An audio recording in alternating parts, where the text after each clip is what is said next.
Hello everybody and welcome back to the Hilltop Pillbox in Abbotsford, British Columbia, Canada. And this is our final strategy thoughts video on Axis and Allies Global War 1939 from Historical Board Gaming. And this is on the perennial bridesmaid, so to speak, Italia. They have a bit of an interesting setup going on here, but I'm just going to show you right off the hop. 26 production is what they have, but they only start with $15. So they're a little bit behind the 8-ball rate to start off with. And they're also last to go on the table. And right after them then goes Germany and Japan. So if you look at the order, all the Axis actually go bang, bang, bang. So if they can get their act together, they can really put the hurt on some poor suckers. But let's take a look here at what we got with Italy. We'll start in North Africa here. It's pretty sparse. They have 4 infantry. That is it. Now they do have a fortress and a naval port, but that's pretty much it in Africa. And then we look at the sea zones, and they have a fairly healthy fleet, as they do in most Axis and Allies games, as Italy did have quite a large fleet, but always absent of carriers. So they're a little susceptible to attack from planes and whatnot. You can come and take them out with a good amount of planes. And the thing with Italy is, we know making 26 sounds like a lot actually, because I think they make 10 in 40. Could be wrong. If I'm wrong, I apologize. And 26 seems like a lot, but they have a going concern here. Let's start with some basics. They start with an air base and a naval port here in Taranto, and they do have their air base, and then they also have an air base and a naval port up north in Turin, and the air base in Rome there. Nothing on Sicily or Sardinia, which are actually worth something, and the British tend to sneak down and take with some commandos, so you got to watch out for that, Italy. But the overall blessing for Italy is that they are not at war at the start of the game with anybody. So they have no fear, even though they find themselves in the same sea zone as some French boats. Now again, these will get rolled for if you look at my French video. Well, it's the UK video, they talk about France, and the German video talks about it as well. All these French ships might just be sunk, they might go Vichy, they might become Free French. So who knows what's going to happen, but regardless of what happens to them, they cannot attack the the Italian forces, because Italy is not at war. Also, in this version, Albania has just a single infantryman. Okay, that's all he's got. And he is surrounded on all sides by enemies. But the enemies are not activated, they can't come and attack Albania. So Albania is pretty safe behind the massive Italian fleet. So since Italy's not at war yet, the dreaded Taranto raid that is pulled off by the British in 1940 in most cases is not even a possibility. So this British fleet is going to have some choices to make, and depending on the rules, this French fleet here, if it's Free French, it might be down here in Africa. If Tunisia becomes a Free French colony, if that goes Vichy and Rio de Oro is Free French, it'll come over here. If Bordeaux is Free French, then they'd come over there. Normandy is Free French. So there's a lot of domino effect, folks. So it's very tough to make a plan as Italy until you've seen what happens with all the French boats. And then you also have to take into account what's going to happen with these British boats.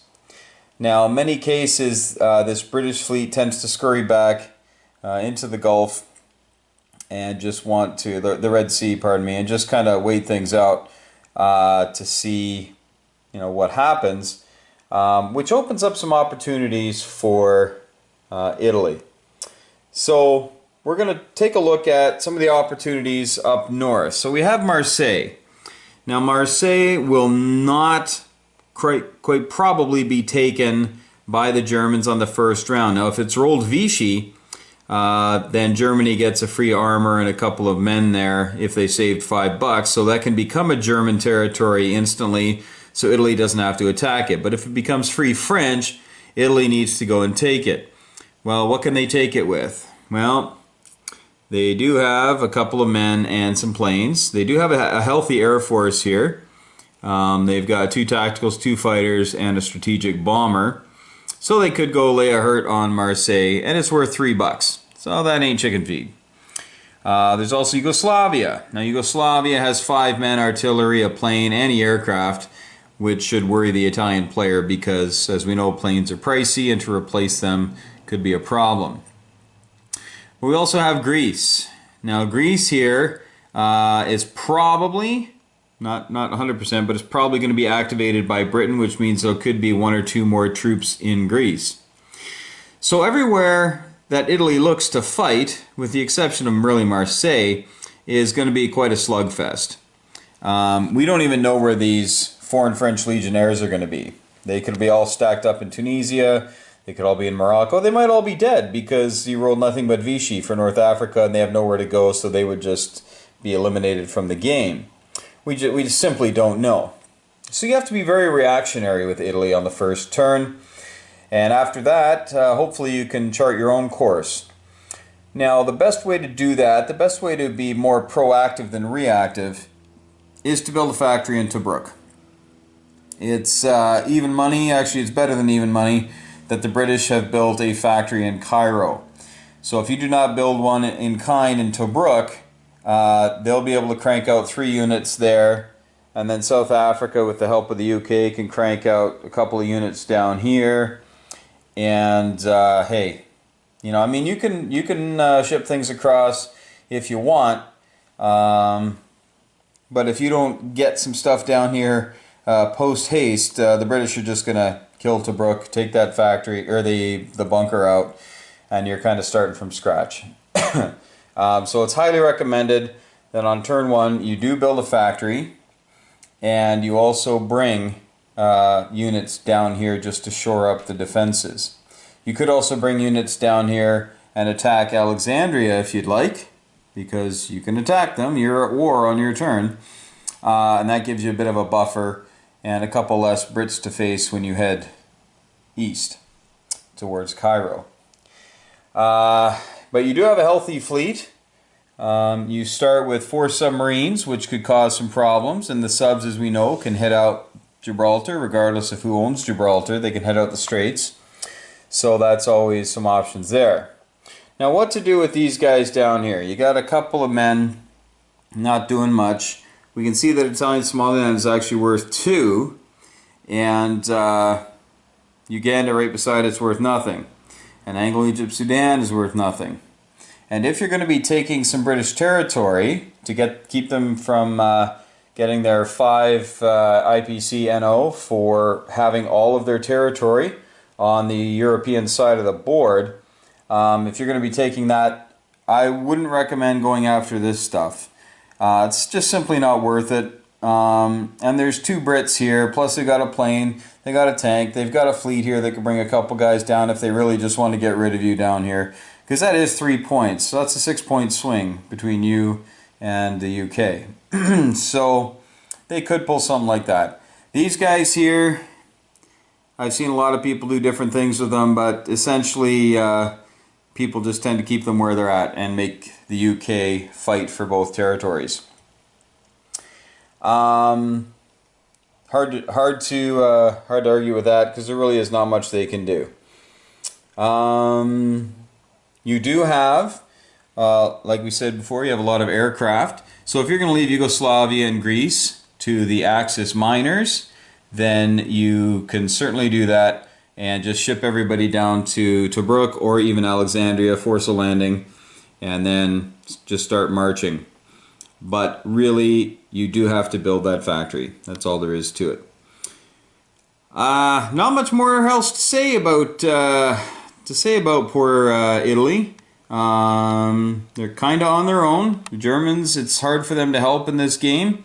Germany, if they take Marseille, or when they take Marseille, can build a port, and start shipping things down. But as we know, if you watch some of the other ones, Germany's got its hands full with the British, Canadian, and soon the American economies, and also building up against the Russians, who are building up against them. So lots of things to concern Germany. Helping out the weaker cousin here isn't high on the list. And Taranto, since it can't happen, the Germans don't need to fly a fighter down here in non-com to help protect your fleet, because it simply cannot be attacked on round 1. Round 2, on the other hand, it sure can. So just be ready for that. But if you group them all together, the Brits just don't have enough to hurt you on the first round, second round, third round. Maybe by round 4 they do, but by round 4 I'd highly recommend picking up a carrier if you can afford it, and throw a plane on it. Now, something I am going to point out, and I haven't done this with each of my videos, and I'll probably do it in a wrap-up video, is that things cost different amounts for different countries. So if we look at this, we can see that the armor actually costs 7, and it only attacks at a 5. That's very similar to the Japanese armor. Costs more, doesn't attack very well. So you have to keep that in mind when you're trying to develop a strategy as to what you're going to buy. Destroyer subs transports are all 8, so that gets a little pricey. I know for a lot of other countries some of those are 7. The Bersaglieri, I'm probably saying that wrong, but the Bersaglieri Elite Guard, they cost 4. They attack at 1 more when paired with armor. So they'll pair with armor and they'll attack at a 4 instead of a 3 on that D12. Kind of handy, but you're not going to be building a lot of armor at the cost of 7. So really protect your tank. If you do want to land it here in Alexandria, make sure that you bring enough stuff to protect it. Otherwise, just land with your artillery. You have an artillery there in Taranto. You can load up with the men, bring everything down, do your attack, and then bring the tank down on the next turn and land it. Otherwise, the British just might attack it just to get rid of it and make you spend 7, while they're going to be spending 6 on tanks out of Cairo, and have a much better economy than you do, to boot.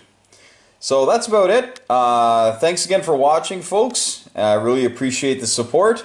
And again, in the comments, please put your ideas, your thoughts, your questions.